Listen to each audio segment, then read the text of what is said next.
tecnológico, por otra parte la administración y por otra parte la vida académica, que precisamente en los paneles fue una de las cosas que veíamos.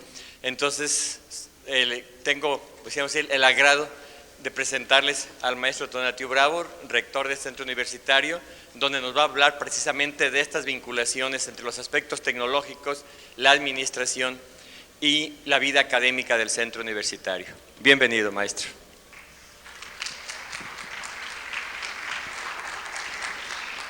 Buenas tardes. Como yo sé que la mayoría de ustedes ya están un poco agotados por los días de trabajo, voy a tratar de hacer una exposición totalmente práctica con el propósito de remitirme directamente a los resultados. Una de las cosas que hemos platicado aquí en el centro es que la utilización de las nuevas tecnologías en el campo educativo no puede darse exclusivamente en el campo académico, sino tiene que darse en todo el contexto de lo que es la educación y el trabajo que realiza el alumno y el profesor. Entonces, si no eficientamos y automatizamos los procesos administrativos con estas tecnologías, no podemos generar ni la costumbre, ni tampoco la cultura del uso de las mismas para la parte académica. Entonces, les voy a mostrar el caso concreto de este centro, cómo funciona, qué hace, y ustedes lo que van a ver es de manera concreta lo que aquí podemos realizar. ¿En qué vamos? Bien, esta es la estructura de la Universidad de Guadalajara, que es una universidad que trabaja en red. Es el Consejo General Universitario, el Consejo Social y la Fundación, el Rector General, la Contraloría General, que depende del Consejo General. Tenemos un Consejo de Rectores, del cual yo formo parte, la Vicerrectoría Ejecutiva y la Secretaría General. Este es el sistema de educación media superior y cada uno de los centros temáticos, cada uno de los centros regionales. Estas son las unidades de la universidad, aquí está económico-administrativas. Esto les da una idea de cómo anda el centro. Tenemos nosotros de 97 a 2001 esta cantidad de aspirantes cada año, 9,000, y tenemos admitidos solamente esta cantidad. Actualmente podemos admitir 3,600 al año divididos en dos calendarios, 1,800 en cada uno. Esto hace que nosotros solamente podamos admitir entre un 27 a un 40% de los que aspiran a ingresar a este centro universitario. La manera de seleccionarlos es a través del examen de aptitud College Board. Ese es el 50% y el otro 50% es su certificado. Aquí se está prefigurando una dictadura femenil en este centro en lo que a alumnas se refiere. Tenemos el 61% de estudiantes que son mujeres y solamente un 39% de la isla de los hombres solos. De tal manera que esto nos hace una idea del porcentaje de alumnos. En cuanto a la matrícula de posgrado, ha sido el principal campo por el cual hemos desarrollado este centro. Aquí vimos nosotros, nuestro actual número de estudiantes de posgrado son 899, de los cuales una gran mayoría son de maestría, en virtud de que solamente tenemos 2 programas doctorales. Estamos hablando de 844 estudiantes de maestría y los demás de doctorado. Bien, esta parte la vamos a ver hasta el final. Vamos a entrar directo. La página web del CUSEA se ha convertido en el eje articulador del trabajo académico, administrativo y de soporte para el funcionamiento de los órganos de gobierno. En su carátula tenemos nosotros, para antes vamos a hacer una explicación general, en el inicio.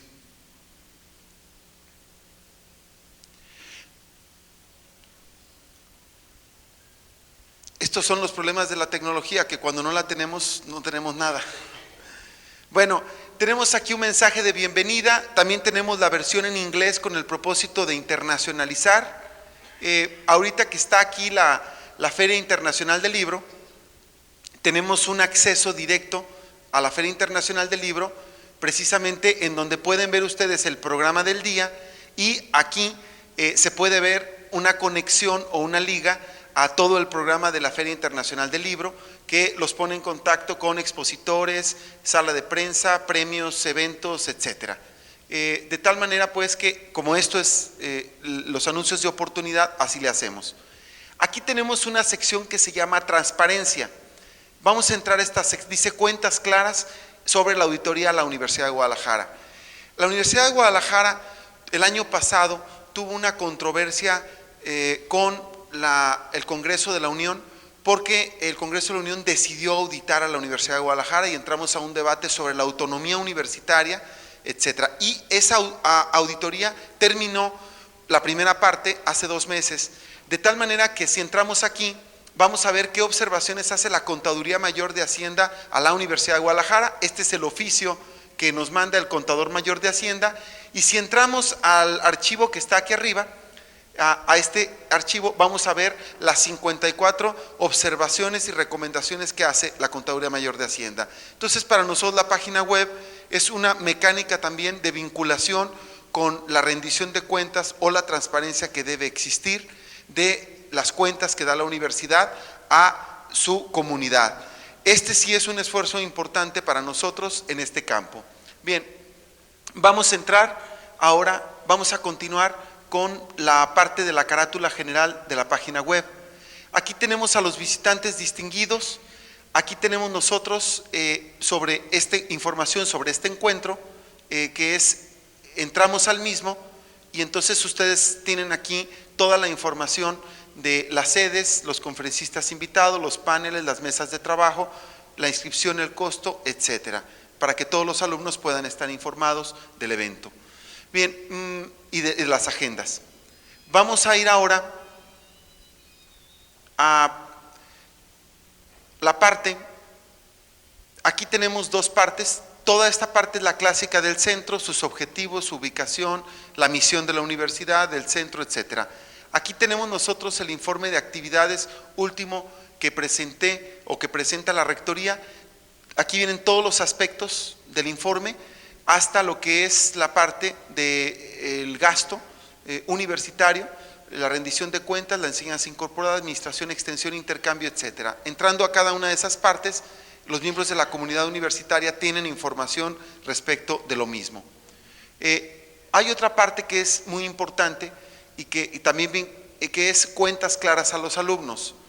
Esta parte, si entramos a la misma, nosotros este consejo de centro de aquí les pide una aportación extraordinaria a los alumnos. En primero es de 200 pesos para biblioteca y 100 pesos para computación.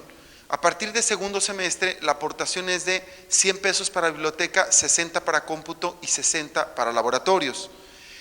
Como es una aportación extraordinaria, los estudiantes reciben a través de esto en qué se gasta su dinero, dando un reporte de cuenta. Si ustedes lo observan, el reporte, pues entonces vemos laboratorio por laboratorio qué se compró o en qué se gastó. Por ejemplo, este laboratorio solo se le puso el aire acondicionado, misceláneos, y así se entrega el reporte de todo lo que se invierte. Aquí en esta parte viene cuánto aportaron los estudiantes, cuánto entró por fondos concurrentes que por conseguir recursos extraordinarios la universidad nos da, y cuánto aportó el CUSEA, la inversión total, cuánto fue la inversión del semestre anterior, y finalmente cuáles son los proyectos que tenemos que hacer con el recurso de este calendario. Si ustedes lo observan, la mayoría, si vamos a los proyectos del 2000, vamos a ver que la mayoría ya están realizados. Por ejemplo, ya tenemos la actualización de todos los laboratorios a Pentium 3, tenemos las 54 computadoras, no fueron 70 sino 54, que están en el Centro de Recursos Informativos.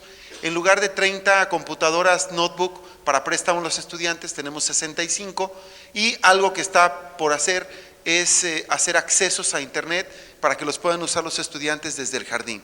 Entonces, esto es muy importante para que el estudiante pueda seguir contribuyendo con sus aportaciones económicas al centro universitario. Bien, vamos a entrar ahora, en esta parte, algunos de los servicios generales que tiene en esta parte la página web. Aquí está todo el programa de otoño cultural, aquí está un acceso para revisar el correo electrónico de la web. Todos los estudiantes de este centro tienen correo electrónico desde que entran a primer semestre.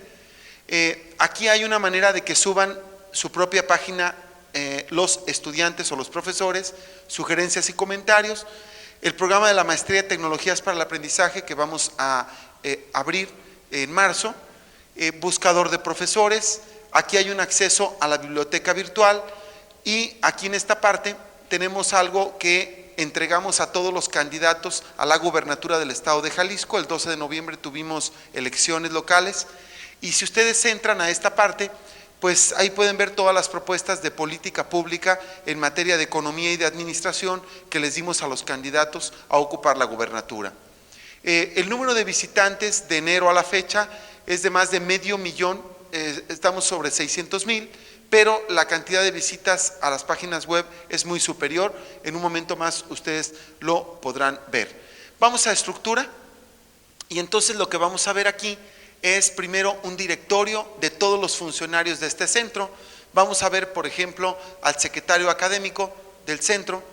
Está obviamente su fotografía, sus datos de correo electrónico para quien se quiera comunicar con él y un breve currículum y actividades que él realiza. Así como está esto, así están todos los funcionarios desde el rector hasta los jefes de unidad, los jefes de departamento, los directores de división, los coordinadores de carrera, etcétera. Bien, si volvemos nosotros a estructura, vamos a ver nosotros el organigrama. Vamos a suponer que aquí en el organigrama del centro ustedes quieren consultar qué es el consejo de centro. Bueno, pues entran aquí y ustedes van a ver miembros del consejo, normatividad y el estatuto del centro. Si entran a miembros de consejo, pues pueden ver desde quienes lo integramos hasta los miembros de las comisiones en el momento en que la tecnología nos deje entrar. Aquí está la integración de comisiones, los representantes directivos, etcétera. Bueno, es un ejemplo de la manera en cómo esto apoya la normatividad y el funcionamiento del centro. Vamos ahora a ver carreras y posgrados. Si entramos a licenciaturas, vamos a ver las 9 licenciaturas que tiene este centro universitario. ¿Cuál les gustaría conocer? ¿Turismo? Bueno, vamos a entrar a turismo. Bien, si entramos a turismo, ¿qué tenemos aquí? Tenemos ligas de interés, desde la web turística de México, las universidades del estado, las galerías de nuestra ciudad, principales carreteras, sitios de hospedaje, y después tenemos el perfil del aspirante, el perfil del egresado, el campo laboral, y aquí tenemos, un estudiante sabe cuántos créditos tiene que cursar para poderse graduar de licenciado en turismo. Él tiene que cursar 433 créditos y aquí los tiene clasificados.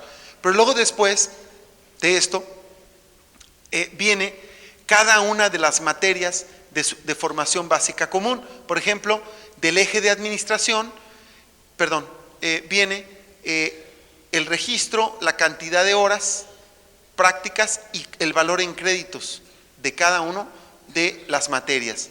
De esta manera, como aquí hay sistema de créditos y modelo departamental, cada estudiante va configurando su plan de estudios para elegir solamente las materias de primero son obligatorias para todos y son un propedéutico. A partir del segundo, cada estudiante va escogiendo qué materias obligatorias, qué materias optativas va a tomar y lo único que tiene que respetar es los prerequisitos. De ahí en más, él se tiene que inscribir por vía electrónica a todos sus cursos cada semestre. Ahorita vamos a ver cómo ocurre y cómo se hace esa cuestión. Después de esto, de la parte de licenciaturas, vamos a entrar ahora a los posgrados.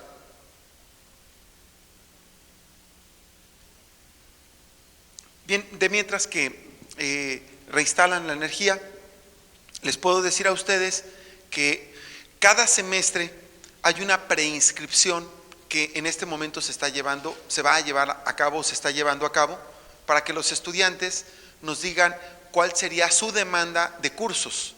Una vez que nosotros conocemos la demanda estimada, entonces el próximo semestre podemos abrir la oferta de secciones que nos fue requerida por los estudiantes y de esta manera podemos nosotros satisfacer la demanda de cursos de qué tipo.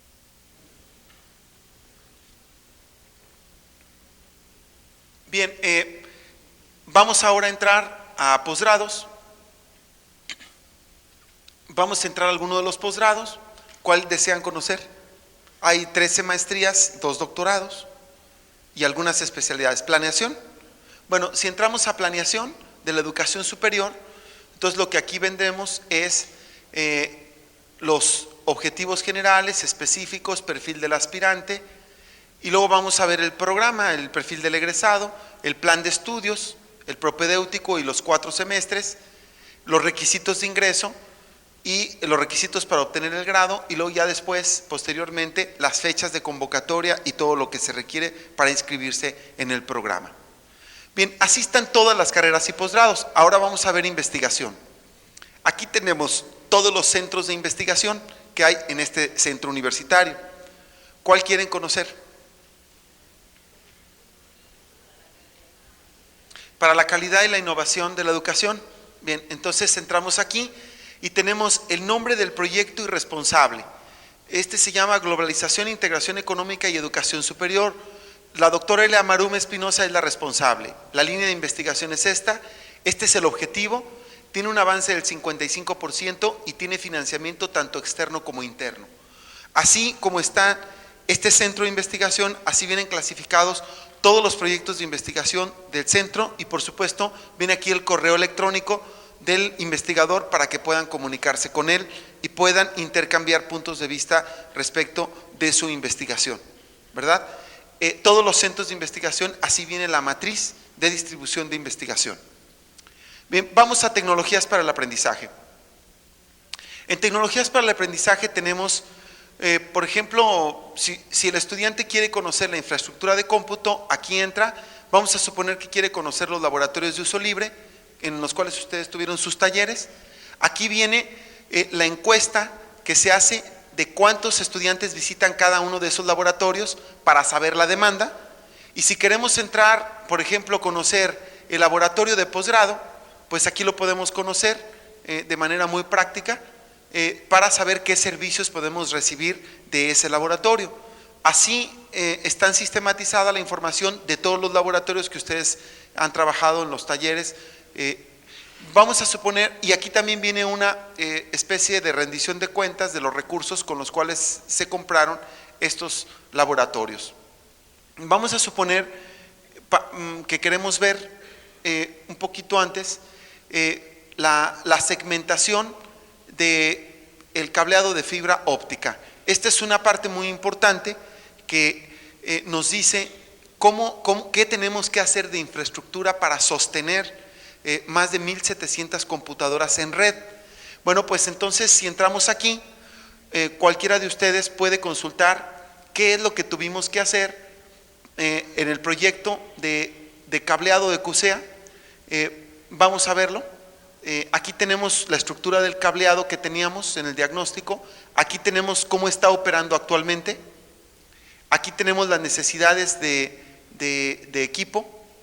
Y aquí tenemos cómo va a quedar, ya casi terminado. En un mes más ya va a estar así la estructura de fibra óptica, y esta estructura de fibra óptica se traslada por todo el periférico, por todo el túnel del tren ligero hasta el CENCAR de la Administración General de la Universidad para poder tener la conexión a Internet. Entonces es un gran esfuerzo tecnológico el que tenemos que hacer nosotros para poder darle mantenimiento a esta estructura. Esta es una parte muy importante. Enseguida tenemos ya el tipo de equipos y la estructura que se tiene que hacer para poderle dar mantenimiento a esta cantidad de computadoras. Vamos a regresar al web, por favor. Bien, vamos a ver nosotros, a regresar. Si queremos nosotros ver los cursos que otorga de manera libre la UCT, pues aquí podemos entrar a cursos.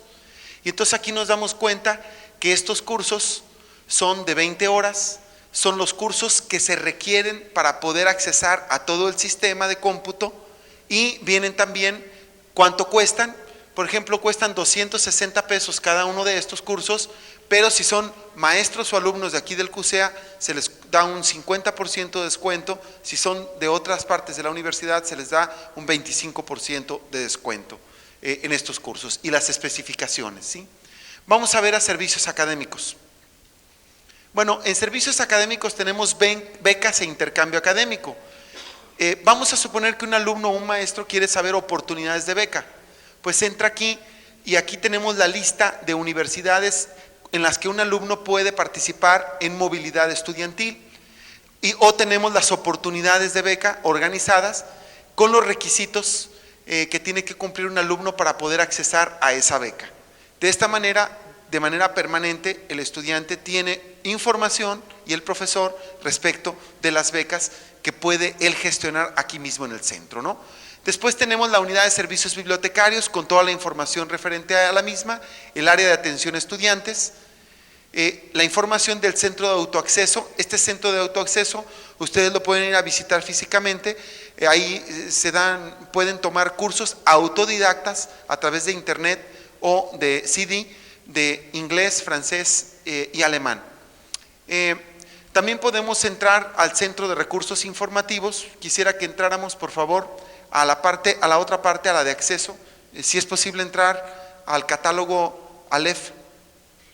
Bien, si alguien de los estudiantes quiere entrar al catálogo público de Aleph y quiere hacer una búsqueda, historia, índices, lista, etcétera, de cualquier libro, lo puede hacer desde la página web. Entonces, desde su casa el estudiante o el profesor sabe si hay un libro en la biblioteca y además sabe el anaquel y el lugar en el que está acomodado ese libro.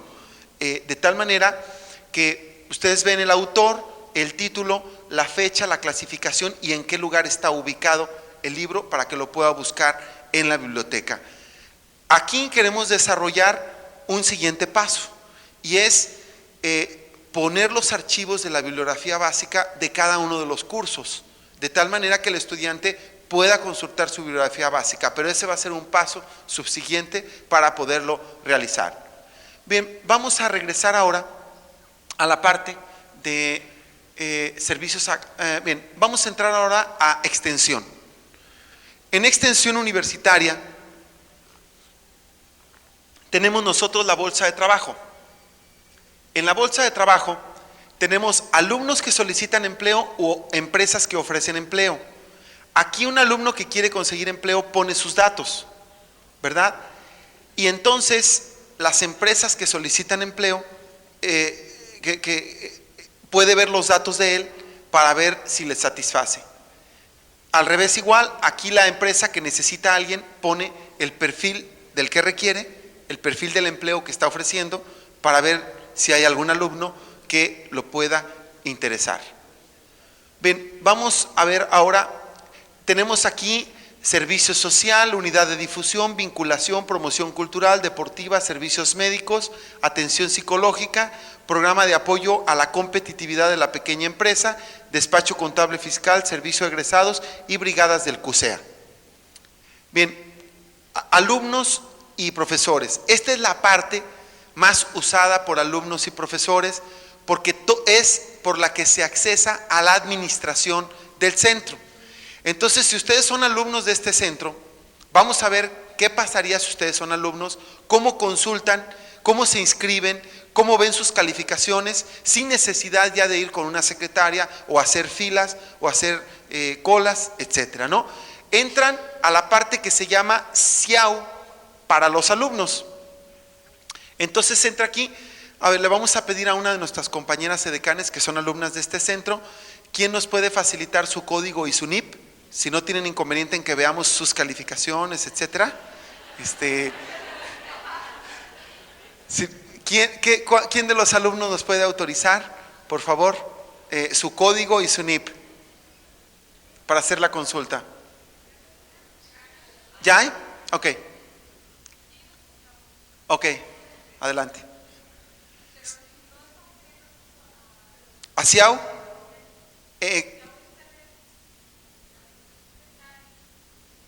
Ok, ¿en qué momento tardaremos mucho en tener el acceso? Sí, este es un enlace que se hace a piso 2, lo que se llama piso 2 de la Administración General de la Universidad. Por tanto, nosotros para accesar a esta parte dependemos de la Administración General. De mientras vamos a ver otros rubros para que ahorita en este momento ustedes conozcan. Vamos a hacer una búsqueda de profesor. Vamos a suponer que un alumno quiere conocer a un profesor porque no se acuerda cómo es físicamente y quiere saber si se inscribe con él en un próximo curso. Entonces pone aquí los datos del profesor. Vamos a buscar a un profesor que se apellide Ramírez, y entonces aquí está el código del profesor, su nombre, si es profesor de carrera o de asignatura y qué materias imparte. Y entonces el profesor, aquí está su fotografía. El 90 y tantos % de profesores ya tenemos su fotografía, nos faltan todavía algunos. Vamos a suponer que aquí, en esta parte, ya hay un acceso para que este profesor ponga un archivo de Word donde se encuentran los objetivos del curso, la bibliografía y cómo va a evaluar el curso. Esto, en este momento los departamentos están haciendo el trabajo para que cada profesor ponga ahí su archivo, el alumno conozca esta parte de la didáctica del profesor y sepa si se inscribe con él a tomar esa materia o elige a otro profesor.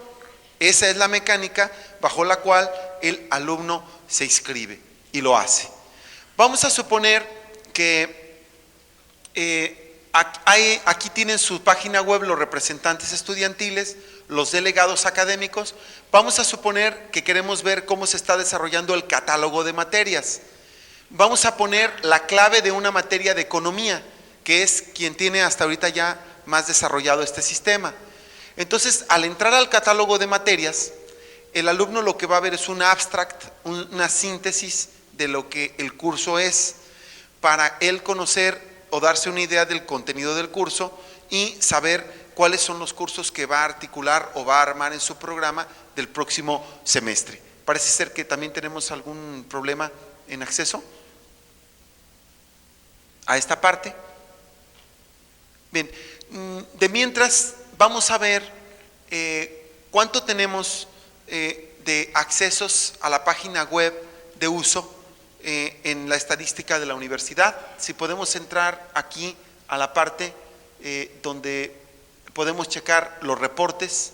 Bien, la Universidad de Guadalajara hace un análisis de cuántos ingresos hubo a las páginas web de cada centro universitario. Bueno, este es la estadística del 20 de noviembre, la semana del lunes del 20 de noviembre al domingo 26. Vamos a ver el resumen general.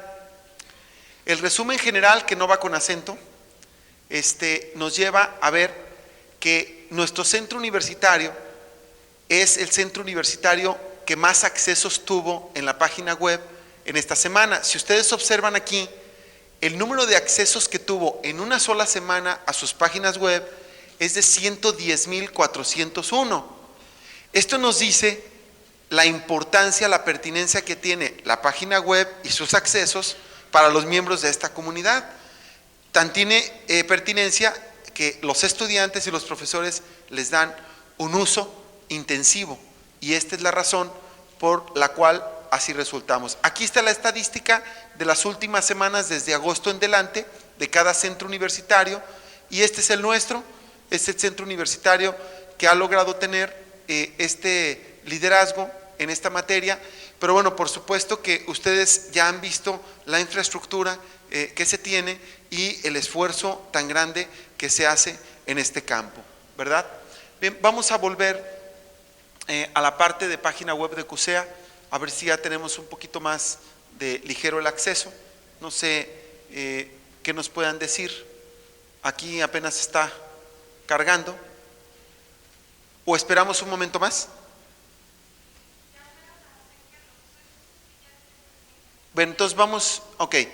Aquí vamos a poner el código de un estudiante y su NIP, para ver cómo desde su casa o desde cualquier computadora del centro o de cualquier parte incluso del mundo, un estudiante accesa al sistema administrativo de este centro.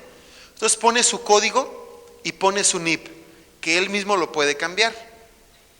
Una vez que pone esto, pone ingresar, y entonces ya entra a la parte de estudiantes. Aquí tenemos generales, currícula, historial, registro y cuotas. Vamos a entrar a historial para que ustedes lo vean. Ok, una vez que entra a historial, Entonces vamos a ver cómo anda de Cardex. Entonces él entra a su Cardex. Bien, si ustedes lo observan, aquí está el código del estudiante, aquí está su nombre, ella se llama Gloria, ella está en la licenciatura en administración, tiene un promedio de 96.29, ahora me explico por qué si nos dio su NIP. Ella ha cursado 123 créditos y estas son los nombres de las materias, sus calificaciones, si las aprobó en ordinario y la fecha en que presentó el examen. Entonces, ella desde su casa puede ponerle imprimir aquí y ella tiene ahí su hoja de calificaciones. No necesita ir con ninguna secretaria, no necesita visitar a ningún maestro ni a ningún personal administrativo y menos andarle yendo a reclamar al rector del centro sobre sus calificaciones, ¿sí? Vamos a ver ahora qué más puede hacer el alumno desde aquí. Vamos a suponer que quiere saber, vamos a ver cuotas. Vamos a ver cómo anda de cuotas esta alumna. Vamos a ver si tiene adeudos. Entonces aquí se actualiza cada semestre. Aquí vemos que ella es una buena pagadora porque no tiene adeudos. Y de esta manera se lleva el seguimiento de cada alumno. Vamos a ver ahora entrar a registro. Bien, el estudiante quiere saber cuál es su horario. Entonces vamos a ver horario. Entonces dice horario del estudiante para el calendario 2000B que está vigente. Aquí está el nombre del alumno. Esta alumna está cursando 66 créditos en la actualidad y estas son las materias, los horarios, los días, en qué edificio y en qué aula debe recibir cada curso y los nombres de sus maestros. Vamos a suponer que entra aquí, administración pública. Bueno, pues sus compañeros de esa materia son estos. Aquí está el código de cada alumno y aquí está de qué carrera pertenece.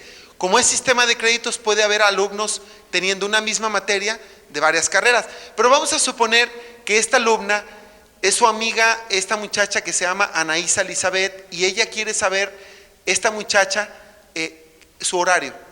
Entonces teclea aquí y aquí está el horario de esa estudiante, ¿verdad? Y entonces sabe dónde encontrarla y cuáles son sus profesores, en qué aulas la encuentra y a qué horas. Vamos a regresar a la anterior con Gloria. Vamos a suponer que ahora quiere saber quiénes son sus compañeros de Derecho 2. Ella entra ahí y si ustedes se fijan, sus compañeros de Derecho 2 son diferentes que los que ella tenía en la anterior materia. Entonces, son alumnos de otras licenciaturas, pero también puede saber los datos de cada uno de esos alumnos. En qué listas de asistencia están y con qué profesores. Bien, vamos a regresar. Vamos a ver agenda, en registro. Vamos a ver ahora la agenda. Vamos a suponer que el alumno aquí, en agenda, ya nos metimos. Aquí está la agenda. Dice, la agenda del estudiante no permite el registro. ¿Por qué no le permite el registro? Pues porque estamos a medio semestre. Le va a permitir el registro en enero o febrero para que el estudiante se vuelva a inscribir. Y ojo con lo siguiente, al meterse aquí, el alumno, como ya tiene la calificación de sus materias del semestre pasado, antes de registrarse va a tener que evaluar a sus profesores del semestre pasado. Y les va a evaluar 10 tópicos: puntualidad, dominio de la materia, asistencia, etcétera. Ahorita vamos a ver cómo. De tal manera que una vez que el estudiante llene la evaluación de cada profesor, nosotros vamos a tener el reporte de todos los profesores en cada uno de sus cursos para saber si ese profesor anda mal en puntualidad, anda mal en evaluación del curso, anda mal o anda bien. ¿Por qué no? Pues hay que felicitarlo si anda bien, en contenidos, en comunicación con el alumno, etcétera. Entonces, así es como le hace la evaluación docente, ¿verdad? Aquí tienen ustedes cómo esto es lo que le aparece al alumno en la pantalla para explicarle la evaluación, y luego el alumno va teniendo que llenar esta escala Likert poniéndole mal, muy bien, regular, muy bien, etcétera, en cada uno de los tópicos del profesor. Esto nos va a permitir tener un reporte de cada profesor con su calificación, con la calificación promedio del departamento y con la calificación de la materia, para que el profesor se compare y sepa si va bien, muy bien o no. Vamos a regresar al anterior. Aquí está cómo ingresa la prescripción actualmente y cómo lo hace. Bien, volvemos al registro, por favor.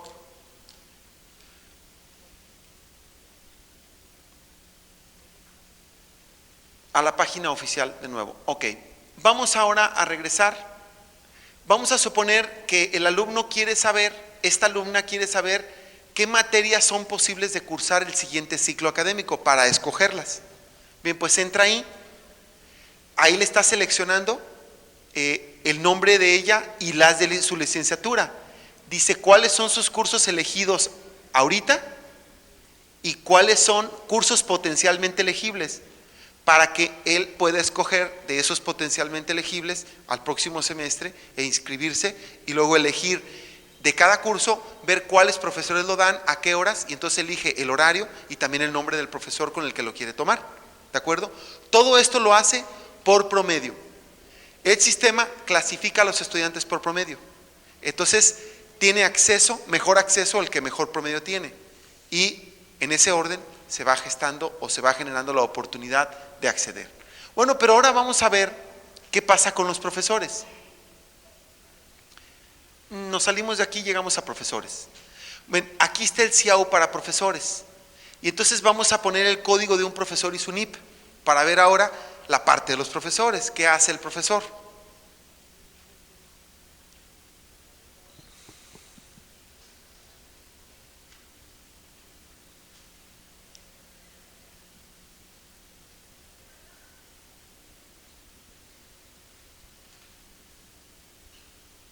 Bien, ¿qué información quieren saber? Quieren saber la información, vamos a suponer que queremos la información académica de la programación del profesor. Y él dice, yo quiero saber qué cursos tengo este semestre. Quiero imprimir mi horario. Bueno, pues le pone ahí horario de clases del profesor. Y una vez que ingresa, obtiene una información. Este profesor se llama Roberto Hilario Valadez Soto, ese es su código. Y él da matemáticas. Aquí le aparece en la sección los créditos, el edificio donde lo tiene que dar, el aula, qué día y las fechas. Él lo puede imprimir y de esa manera él ya tiene su horario de clases. Pero vamos a suponer que él quiere saber cuál es la lista de asistencia de sus alumnos. Entonces él pone aquí lista de asistencia del profesor. Y una vez que pasa allí, le pone los dos cursos para elegir de cuál de los dos cursos él quiere saber la lista. Esta tardanza indica que en este momento hay muchas consultas a esta parte de la página web y por eso se hace un poquito más lenta. Entonces él entra aquí, ve sus dos cursos, entra uno y ahí le saca su lista de asistencia. Entonces, cuando el alumno se inscribe a un curso, automáticamente lo pone en esta parte. Ven, vamos a detener para ver otra que esté un poquito más ágil. Vamos a ver la anterior. Bien, aquí está toda la información administrativa para la administración general del profesor, lo cual nos permite que la administración general de la universidad tenga la misma información que nosotros y no tengamos problemas. Bueno, pues está un poco lento el sistema. Vamos a ver entonces ahora otros sitios web. Bien, aquí tenemos toda la red de la Universidad de Guadalajara. Desde aquí ustedes accesan a cualquiera de los centros universitarios. ¿Cuál quisieran conocer de zona metropolitana temático? ¿Cuál? Ciencias sociales. Muy bien, vamos a buscar ciencias sociales. Aquí está CUAD, CUSEA, CUCBA, creo que está abajo. CUSEA, ¿está más abajo? No, ciencias sociales. Aquí está. Entonces entramos a ciencias sociales y por esta vía nosotros accedemos a la página web que tienen ellos. Pues Como ven ustedes, es Lentium 3. Bien, vamos a entrar a otros centros regionales. A ver si está un poquito más rápida la red en esa parte.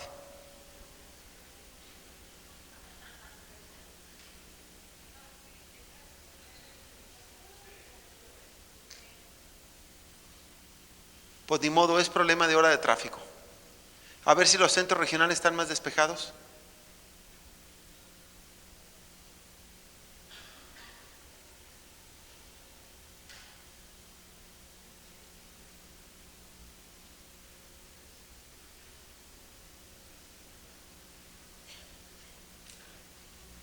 Bien, de mientras que tenemos el acceso,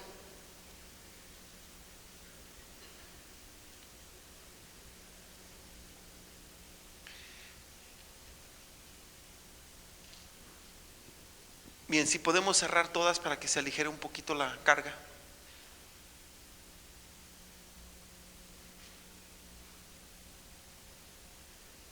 Muy bien, en síntesis lo que yo les podría decir a ustedes es que nuestro modelo administrativo y académico se basa en el uso intensivo de estas tecnologías. Si el alumno desde primer semestre se acostumbra a usar esto, y el profesor también, porque el profesor captura sus calificaciones como ustedes lo vieron.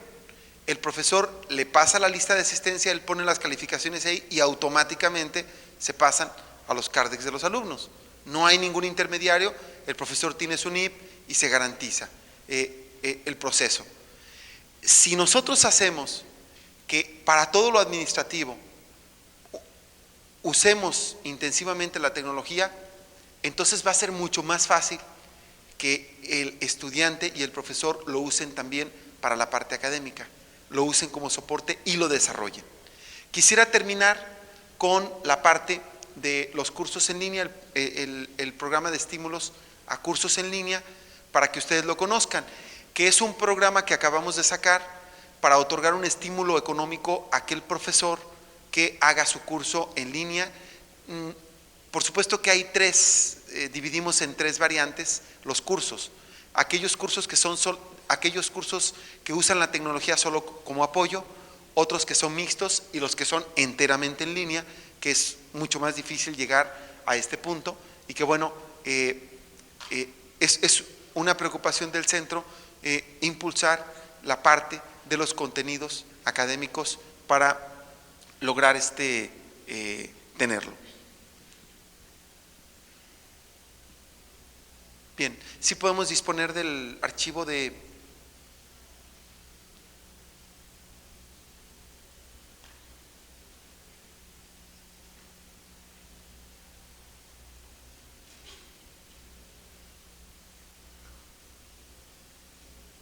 cursos en línea.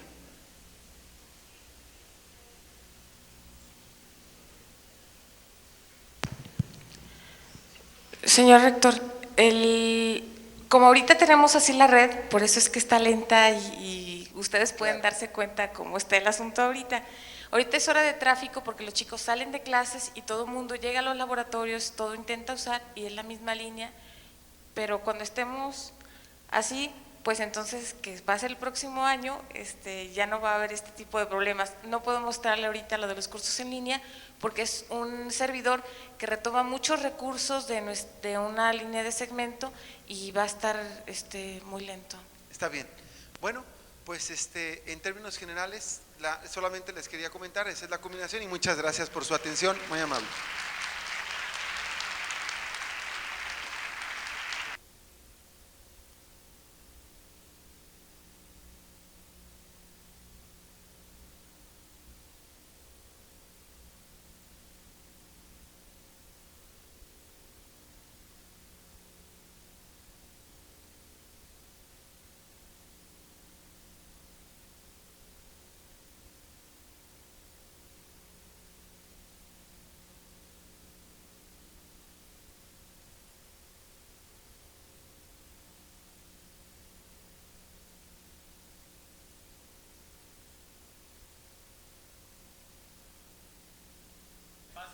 Un recado aquí que les avise Que el CD con las memorias está disponible en la mesa de registro, pero se va a vender después de la clausura, ¿sí? Entonces procederíamos enseguida, ¿sí? Maestra Gloria. Maestra Gloria, maestra Patricia. O sea, vamos a pasar enseguida a las conclusiones de las mesas de trabajo y a las conclusiones sobre más que lo de los talleres, más bien es como un resumen, una presentación del trabajo que se realizó en los talleres y sí las conclusiones de las mesas de trabajo. Maestra Gloria.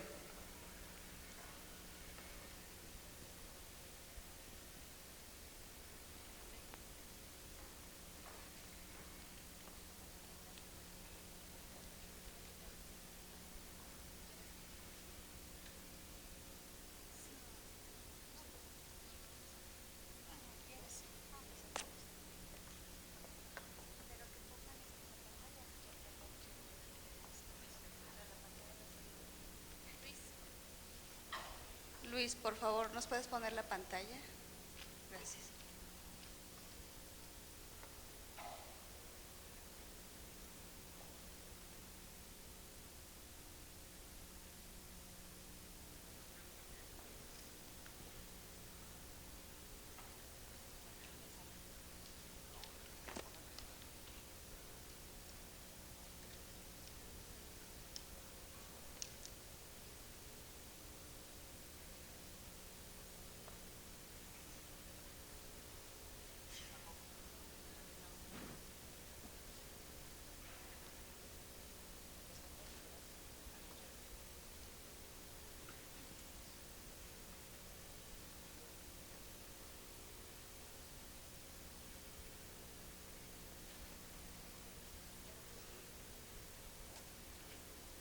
Muy buenas tardes.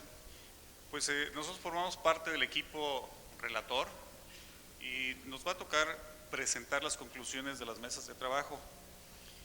En primer lugar,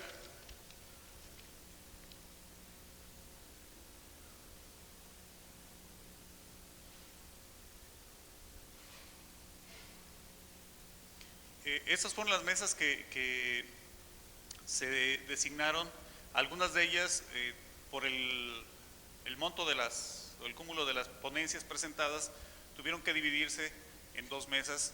En total tuvimos 10 mesas de trabajo, las cuales ustedes pueden ver ahí al frente, y vamos a pasar a las conclusiones rápidamente para no abusar de su tiempo. Voy a ceder el micrófono a la maestra Gloria Ortiz.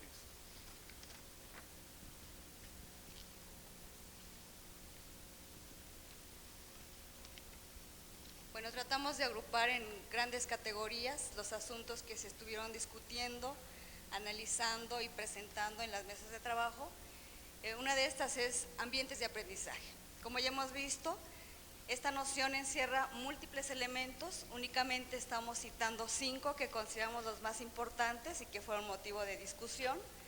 Estamos citando la importancia del trabajo interdisciplinario, precisamente para la construcción de comunidades y redes de aprendizaje, el que se vinculen diferentes docentes de campos de estudio con saberes y habilidades muy diferenciadas, pero que contribuyen obviamente a esta noción que estamos trabajando de las comunidades.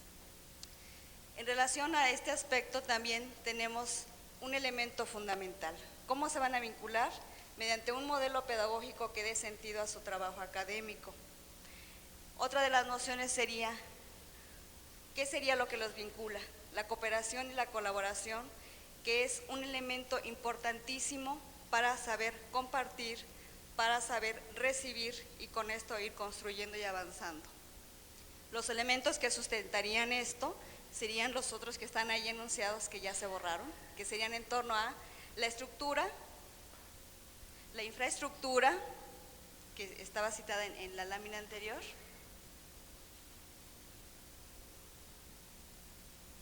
como sustento del trabajo académico, y que tiene que ver más que nada con qué elementos contamos como soporte tecnológico, qué procesos administrativos nos pueden facilitar esta comunicación y esta relación en este trabajo que comentamos. Otro de los aspectos que fue muy reiterado en las discusiones fue el aspecto de formación. En este tema se virtieron en las mesas de trabajo tanto experiencias de formación como necesidades y requerimientos, haciéndose mucho énfasis en la necesidad de formar a los instructores, a los asesores y de estar compartiendo todo lo que va a ser el análisis de la práctica, todo lo que fue la recuperación de experiencias para lograr esta formación. En este tono se habló mucho de la resistencia al cambio, de los compañeros que con formación presencial se integran a la función asesorial sin previa capacitación. Se habló de una fundamentación metodológica necesaria para la práctica asesorial y para todos aquellos que en la formación como instructores, asesores o tutores tuvieran que tomar parte, y los requerimientos y necesidades para una integración de equipos multidisciplinarios. Sin duda, un aspecto importantísimo es la evaluación vista en diferentes dimensiones, como evaluación del proceso, evaluación del aprendizaje, evaluación de un sistema. Aquí estamos anotando algunos de los elementos más significativos que encontramos. Se repite el elemento de la fundamentación teórica y metodológica. Me regresan a la lámina anterior. Los elementos de la fundamentación teórica y metodológica que deben guiar este asunto de la evaluación. En relación a esto también el dilema que existe en cuanto a qué diferencias existirían en realizar evaluación presencial o evaluación a distancia, es una de las cuestiones que nos siguen preocupando y que quisiéramos deslindar y seguir discutiendo en cuanto a qué fundamentación teórica debe estar en estas, es diferenciada, es igual, qué está pasando. Y en cuanto a la cuestión metodológica, que considero que aquí sería más el aspecto a atender, que serían en cuanto a las formas de que pudiesen ser diferenciadas. Y en relación a esto, ¿qué vamos a evaluar? Si los procesos o los productos o los dos elementos son fundamentales, y con esto obviamente atendiendo más que nada a la evaluación del aprendizaje, y como un elemento sustancial, ¿qué hay en torno a la adecuación de los instrumentos que venimos utilizando a veces de otros contextos y que no responden a la situación real de nuestros estudiantes, de nuestras instituciones y del quehacer académico que estamos realizando? Otro de los tópicos trabajados fue el de materiales educativos. Diversas ponencias abordaron esta temática, en donde presentaron sus experiencias sobre cursos, sobre evaluación de materiales, y se presentaron propuestas, se presentaron requerimientos y se habló mucho sobre el apoyo tecnológico en el diseño y elaboración de materiales educativos. Se trabajó mucho la importancia de las guías de estudio, se presentaron experiencias, reportes de investigación sobre logros de interactividad, de apoyo tecnológico y de diversas mediaciones que se han logrado para, con esta base, dar propuestas alternativas y estar pidiendo aportaciones de sugerencias de los compañeros académicos.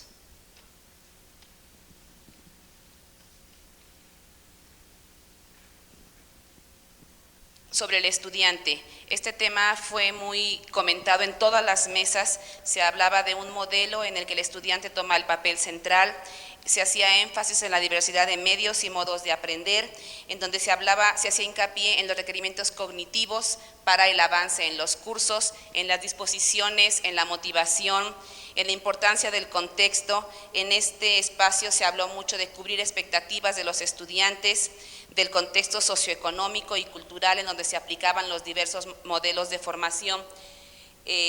Cuando se hablaba de lo que es la identidad y pertenencia, en todas las mesas se nota una gran preocupación por lograr que el estudiante a distancia logre una identidad con la institución en la que se está trabajando y sobre todo tenga una noción de pertenencia al equipo con el que está compartiendo sus experiencias de aprendizaje.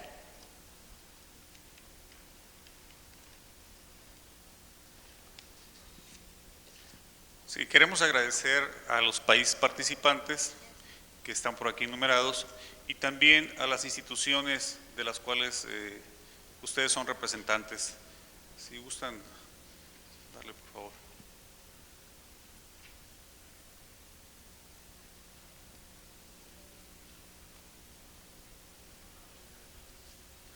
Así como también queremos agradecer el apoyo de los compañeros que fungieron como moderadores y como relatores de las mesas de trabajo, pues por su esfuerzo, su dedicación. Es un trabajo algo pesado y pues principalmente a los ponentes y a todos ustedes por su participación. Los esperamos el próximo evento. Si alguna institución no está anunciada, es porque no la teníamos registrada en ese momento. Procuramos anotarlas a todas, pero puede ser que alguna se nos haya pasado.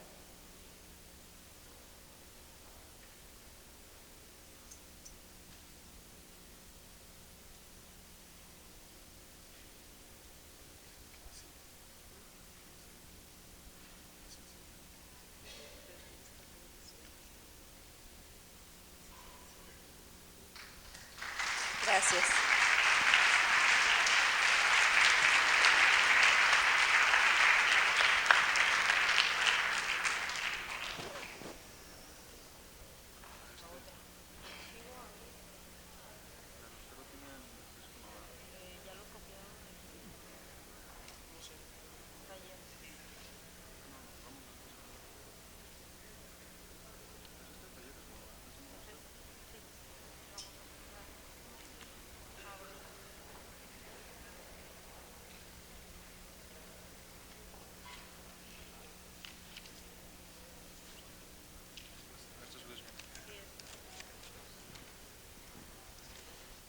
Yo les voy a hablar acerca de los talleres, un pequeño resumen.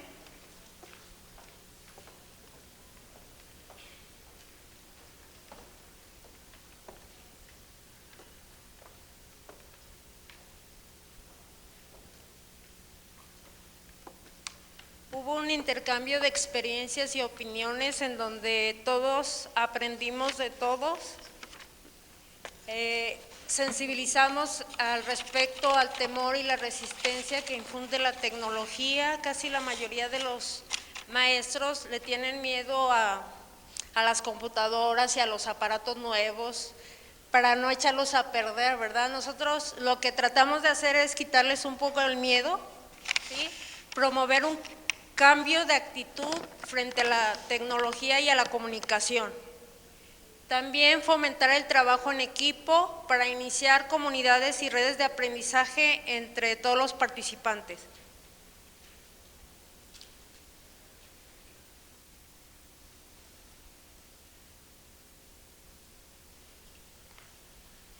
Algunos de los productos obtenidos en los talleres fue desarrollo de prototipos de cursos en línea, que fue uno de los talleres de diseño de cursos en línea, realización de práctica de videoconferencia interactiva, ¿sí? Donde practicaron los participantes en la realización de videoconferencia, catálogo de actividades para ambientes virtuales que se efectuó en el taller de ambientes de aprendizaje virtuales, práctica y desarrollo de estrategias para procesamiento informativo en ambientes virtuales también, apropiación de concepto multimedia para diseño de guiones para programas formativos, que fue en el taller de diseño de concepto multimedia.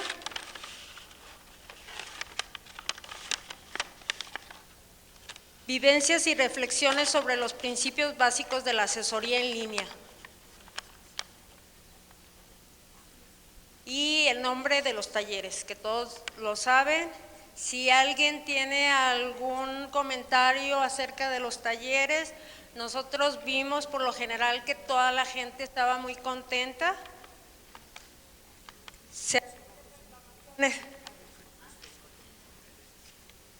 ¿Mande? Pues agradecerles a todos ustedes su asistencia y aquí los esperamos para el siguiente encuentro. Gracias.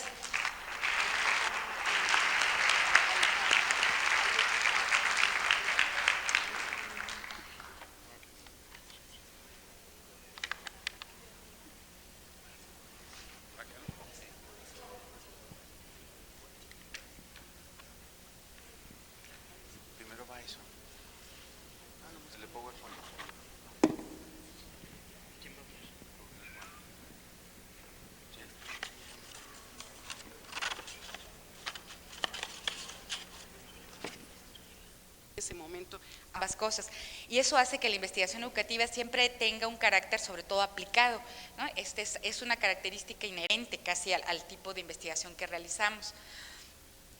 En este sentido nos podríamos preguntar, bueno, ¿y podemos hacer comunidad académica? O sea, ¿qué tendríamos que tener para poder conciliar finalidades, orientaciones, formas de trabajo, el tipo de arraigo institucional y las estrategias que manejamos? Finalmente tenemos grandes diferencias, pero lo que nos podría hacer comunidad es el compartirlas, ¿no? Y esto también ya ha sido tocado por varios de nosotros.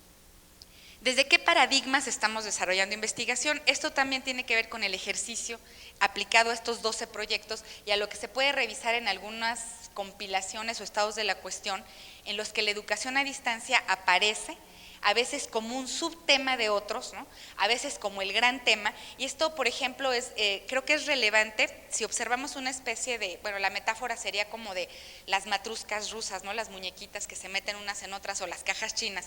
O sea, de pronto cada investigador le está dando un enfoque de acomodo en el que la educación a distancia puede ser un sub de la educación en general, pero a veces puede ser lo de las tecnologías para el aprendizaje, ¿no? O a veces lo es respecto a la comunicación educativa. Entonces los enfoques varían y estamos situando los objetos desde formas de ver muy distintas, ¿no? Desde por qué consideramos problema de investigación determinado aspecto o elemento de un todo al que le denominamos educación a distancia, que sería otro tipo de pregunta, o por qué nos ubicamos dentro de una línea de tecnología para el aprendizaje o de aprendizaje con uso de tecnologías, incluso cómo vamos ubicando el nombre de nuestros proyectos. Lo que nos interesa es la tecnología, o lo que nos interesa es el aprendizaje, ¿no? Mediado por. Entonces muchas veces, incluso si ustedes ven los catálogos en los congresos, ¿no? Las memorias de investigación de los eventos que hubo tan solo el año pasado y tan solo en México, uno se da cuenta que prevalecen en la organización de las mesas el concepto de tecnología para agrupar a los interesados en el tema, y de pronto no es el agrupamiento en torno al concepto de aprendizaje, ¿no? Y estas cuestiones tienen finalmente fondo, ¿no? Tienen sentido discutirlas. Para observar la conformación del campo, podríamos tener, y también ya había sido mencionado, una visión histórica y también una visión epistemológica, y obviamente confluyen. Esto es también un primer ejercicio, un acercamiento muy sencillo, pero para verlo históricamente.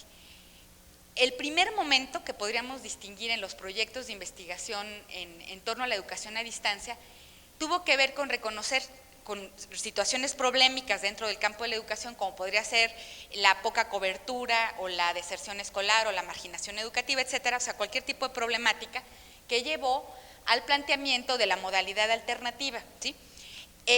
Quiero pensar que este primer momento es vivido, no solo si lo vemos históricamente, cuando se empieza a hacer investigación de la educación a distancia, sino que casi cada uno de nosotros en nuestras prácticas de implementación de modalidades pasamos por esto mismo. O sea, de pronto tenemos una situación a resolver, observamos esto como modalidad alternativa y nos dedicamos a convencer a la institución y a luchar, ¿no? También depende de la época que nos haya tocado. Ahorita estamos en una situación bastante bondadosa para los promotores de la educación a distancia, pero si la emprendíamos a principios de los 90 en México, todavía era una lucha contra la autoridad y contra las instituciones. O sea, nuestro esfuerzo como investigador estaba más concentrado en ver las experiencias exitosas de otros países para que aquí se pudieran dar cuenta de que sí o que no. Y bueno, imagino que ha sido una vivencia, ¿no? En la mayoría de las instituciones, que nos vamos hacia atrás recorriendo las historias exitosas para convencer, ¿no? Era un poco hacer investigación histórica en este sentido.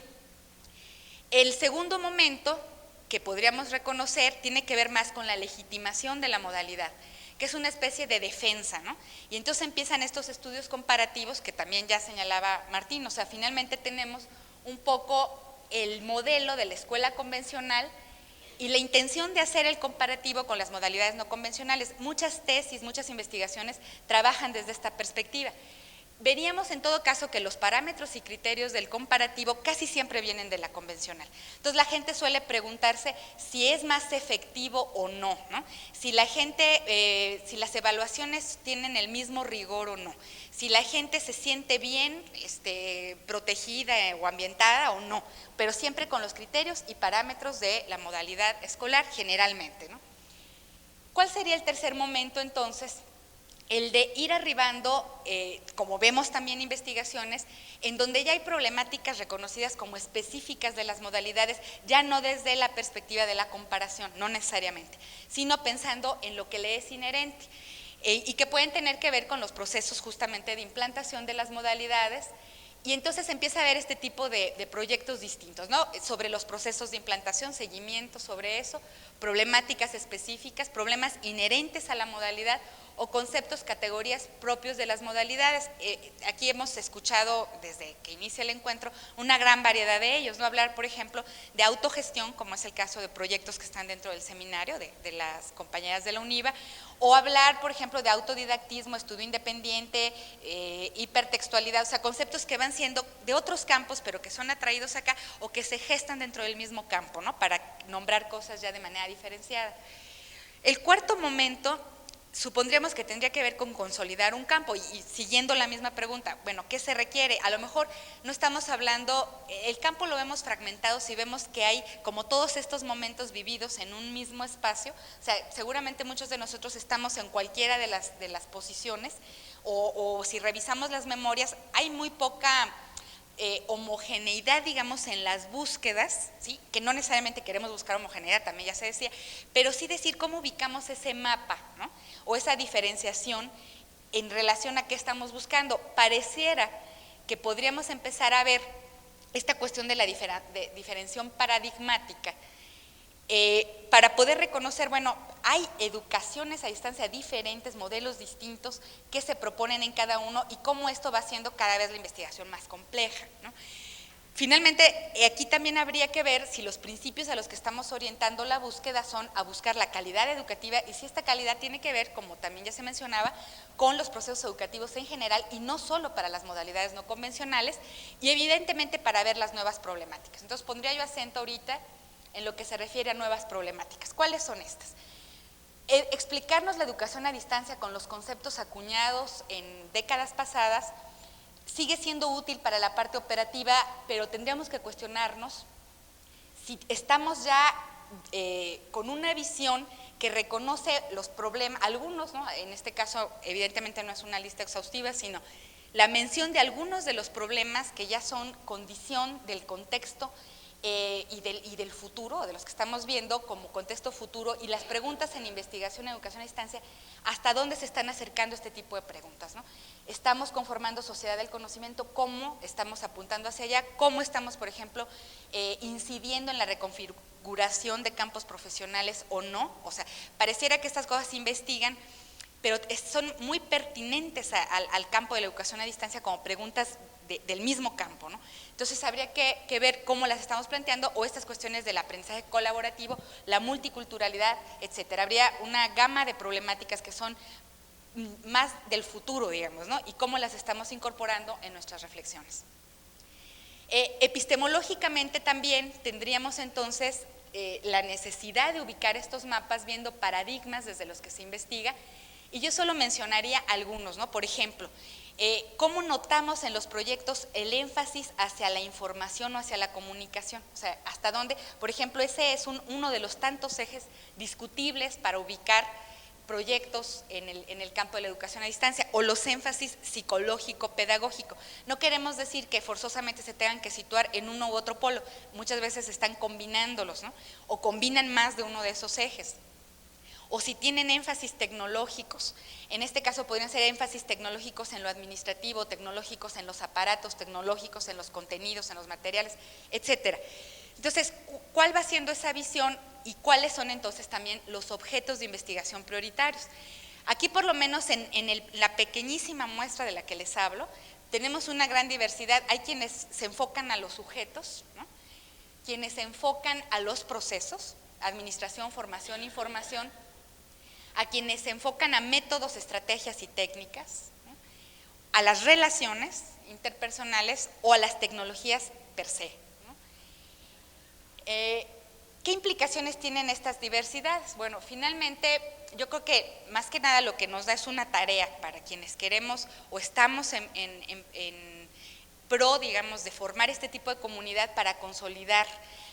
¿Por qué? Porque tiene muchos usos. Yo diría, ¿Qué ventajas tiene el que las personas que se acercan ahora a implantar un sistema de educación a distancia sepan en qué fuentes buscar y que la información está sistematizada? De pronto no tiene uno que empezar de cero a volver a ver toda la experiencia riquísima, históricamente condensada por otros, y que uno tiende a repetir, ¿no? Como si siempre estuviéramos buscando el hilo negro y ya estaba inventado. O cuestiones obviamente de carácter metodológico, estratégico, que nos ayudarían mucho a avanzar y a su vez a ir divulgando lo que son nuestras propias experiencias y seguimientos en pro de una comunidad que hasta ahorita parecemos muy marginales, al menos en el caso de la investigación educativa en México. A mí me llama la atención, y bueno, está aquí la doctora Rocío Amador, que también nos hablará de eso, finalmente, cómo en el Consejo Mexicano de Investigación Educativa, la educación a distancia viene tomando un lugar, y un lugar importante, pero de pronto no parece todavía. En el Congreso de Aguascalientes había 6 ponencias, ¿no?, contra 100 y tantos ponencias de cualquier otro tipo, ¿no? Y pareciera que estamos tendiendo a hacer nuestros congresos aparte, ¿no?, nuestros foros aparte. Entonces, bueno, ¿esto qué significa para la educación en general, ¿no? Entonces, esto creo que es algo que tendríamos que ver. Bueno, por último, yo cerraría con las acciones paralelas que estamos reconociendo, son las del mismo COMIE, la NUYES en México, que también está muy interesada en explorar este asunto de la investigación en educación a distancia, y en el caso de la Universidad de Guadalajara, el doctorado en educación de la propia universidad tiene una línea en comunicación educativa desde la que estamos explorando, y también en la maestría en comunicación del Departamento de Comunicación de la universidad, este asunto del vínculo entre comunicación y educación como otro marco de referencia, más amplio tal vez, o bueno, va a depender de los enfoques, para situar el asunto de la educación a distancia. De mi parte es todo, les agradezco mucho.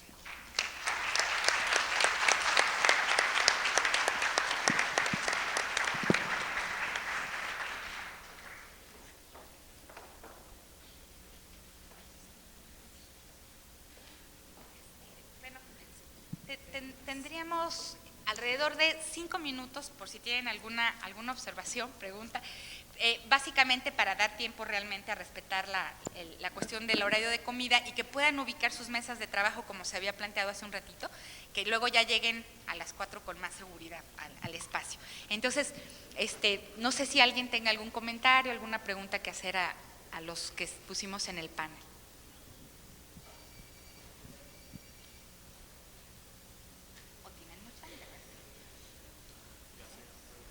Por favor.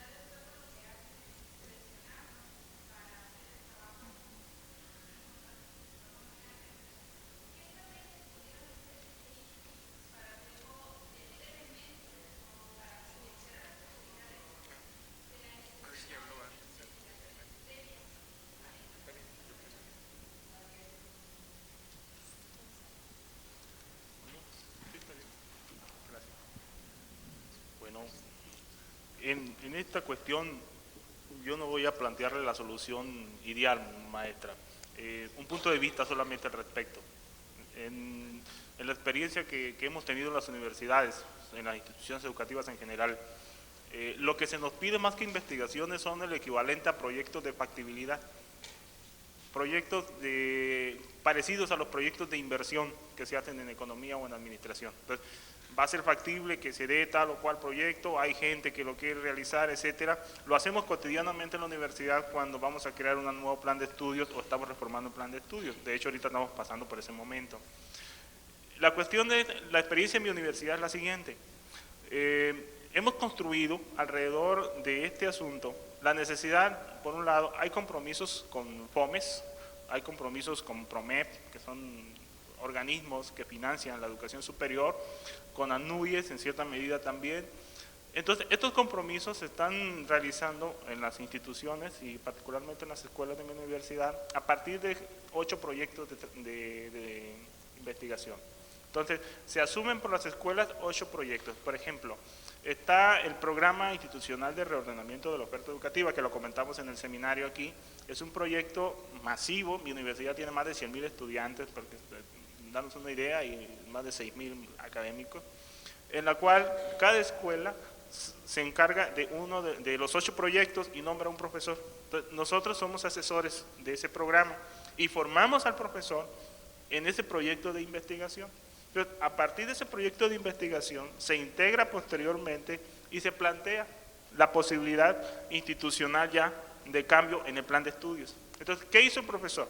Hizo evaluación de contenidos, hizo seguimiento de egresados, hizo estudio de los mercados de trabajo, también hizo evaluación de los docentes, también está trayectorias escolares, también está asesorías y tutorías, está también las habilidades de aprendizaje de los estudiantes y finalmente lo que tiene que ver el soporte tecnológico. Entonces, son proyectos operativos, lo llamamos nosotros, se forman los maestros y estos proyectos los estamos llevando a cabo desde el CICE, el Centro de Investigación y Servicios Educativos de la Universidad, de manera que haga usted de cuenta que es a la par de una formación de investigadores masiva, es también incorporación de información real, de contrastación de hipótesis con las cuales se puede dar salida a peticiones de este tipo. La salida más fácil es, y como se hacía antes, nos juntamos 2, 3, 4, que más o menos manejamos el asunto, armamos la propuesta y ahí está. Entonces, eso ya nos hemos dado cuenta que no funciona, por muchas razones, pero fundamentalmente lo importante es que los académicos empiecen a hacer también investigación de su disciplina a partir del estudio de sus planes propiamente. Creo que es una alternativa que podríamos plantear y que por lo menos hasta ahorita nos está dando resultados. Buenas. En la misma dirección de la compañera, porque desde el día de ayer que llegamos ha sido muy célere el encuentro y no nos hemos podido explicar algunos por la falta de tiempo. Pero cuando descubrimos este encuentro nos llamó mucho la atención venir acá porque venimos de un estado en donde lleva ya mucho tiempo debatiendo este asunto y le hemos puesto mucho empeño a esta discusión en el estado de Nuevo León. Entonces, bueno, algunas reflexiones, sobre todo con lo que comentó el compañero de Sinaloa, en esa dirección. Yo creo que el gran problema es que no hemos podido ubicar que en este nuevo siglo, en este nuevo milenio, según nuestras reflexiones, estamos inaugurando una nueva cultura, un nuevo paradigma cultural que tiene que ver con una segunda modernidad y que esto es un problema que abarca a toda la humanidad y que es la cultura de la virtualidad, que no tiene nada que ver con la educación a distancia y que desde luego tampoco tiene nada que ver con la educación abierta, ni la escuela nocturna que se empezó en los años 70 como una manera de buscar la equidad para los trabajadores, que no podían ir a la universidad y se pusieron las prepas nocturnas y luego se hicieron las secundarias abiertas y luego los CONALEPs, todo este proceso de incorporación a gente que no tenía recursos y que de alguna forma había que meterlos al proceso educativo para movilizarlos socialmente. Esta visión de búsqueda de inclusión contra la virtualidad no tiene nada que ver, según nuestra reflexión. ¿Por qué? Porque la virtualidad rompe con la ley de la ubicuidad, es decir, rompe con el tiempo, rompe con la vieja concepción de tiempo y espacio. 2, recupera la universalidad que la escuela en el claustro, en este claustro, ya está de alguna manera abandonada, es una supuesta búsqueda de la especialidad. Es decir, recuperamos todo el conocimiento en esta etapa. 3, democratizamos porque es de full contact, es para todos. Cuando yo oigo decir que no todos tienen computadoras, ahorita oí a alguien decir eso, es como oír a mi abuelita decir no laves la ropa con lavadora porque no queda igual de limpia.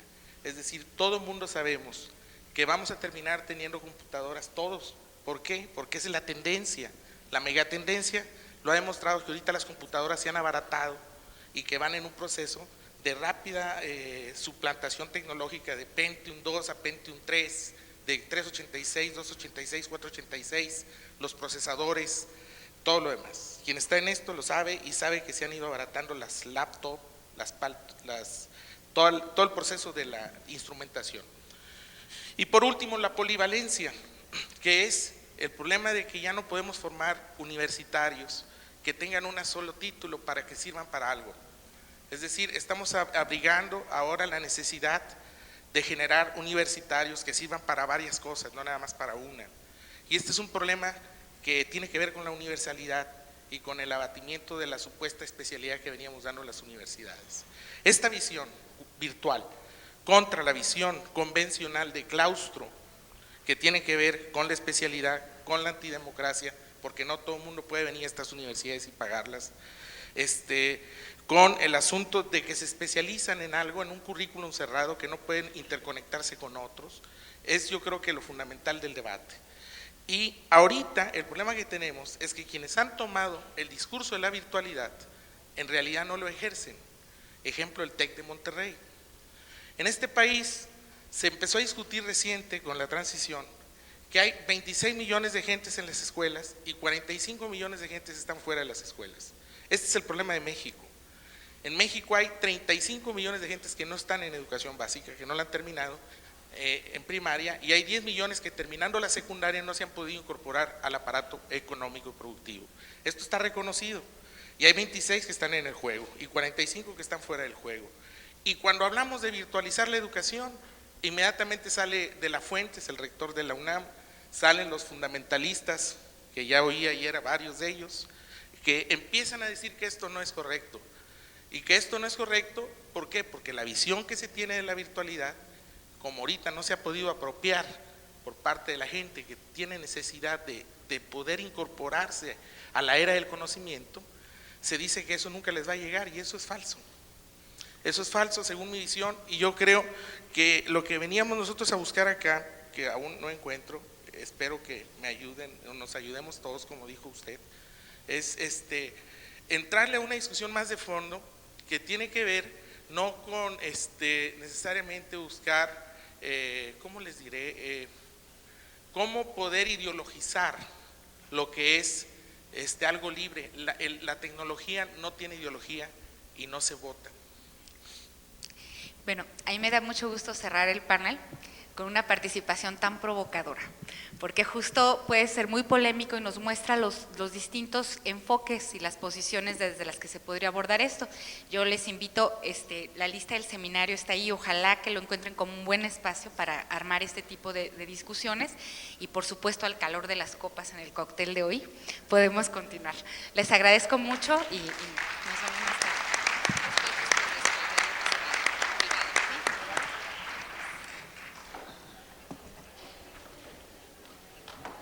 Educativa, o sea, ¿qué estaba significando en ese momento hablar de comunicación educativa?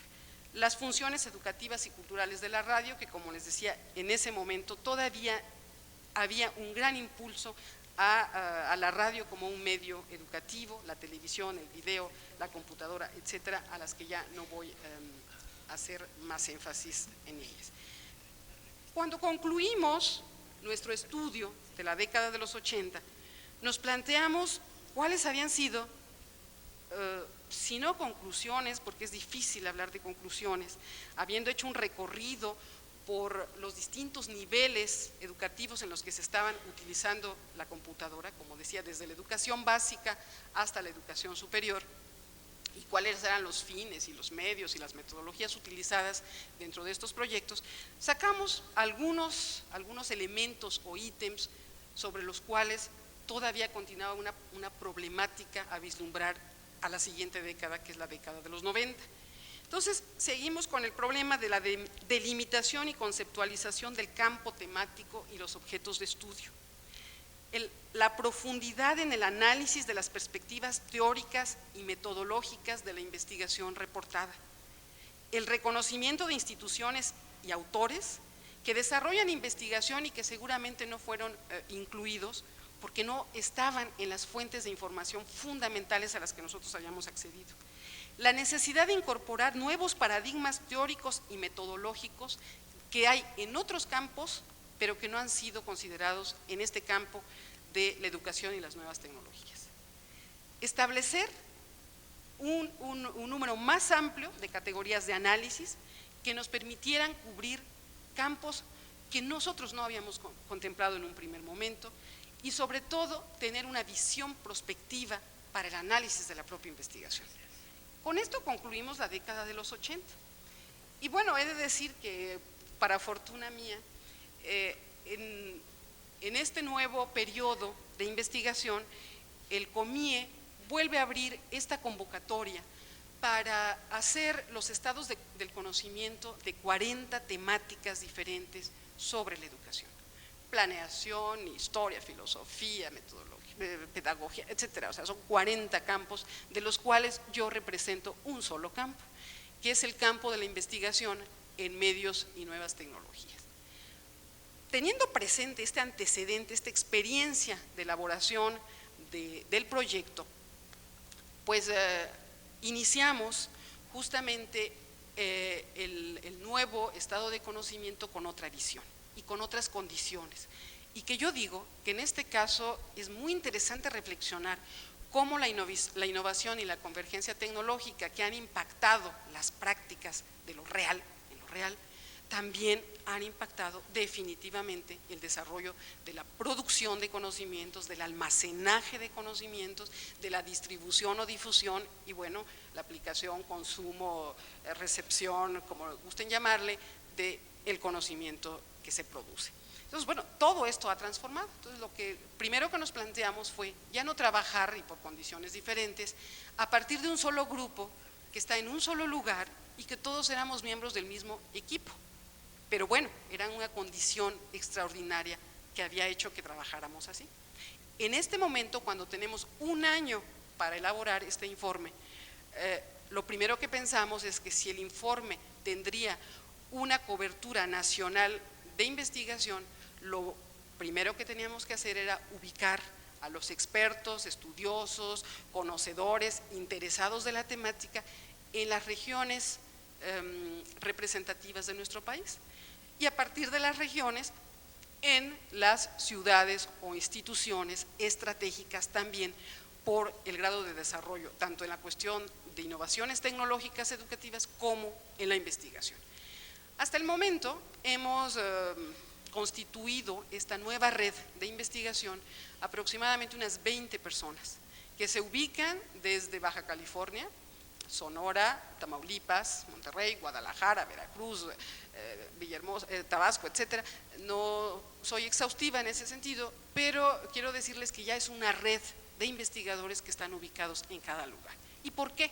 Bueno, pues porque el investigador que está directamente relacionado con su realidad inmediata, que tiene el conocimiento vivido, experimentado y además una información que para los que exploramos las bases de datos y que circulan por las redes, nos damos cuenta que siempre son incipientes, que siempre falta algo.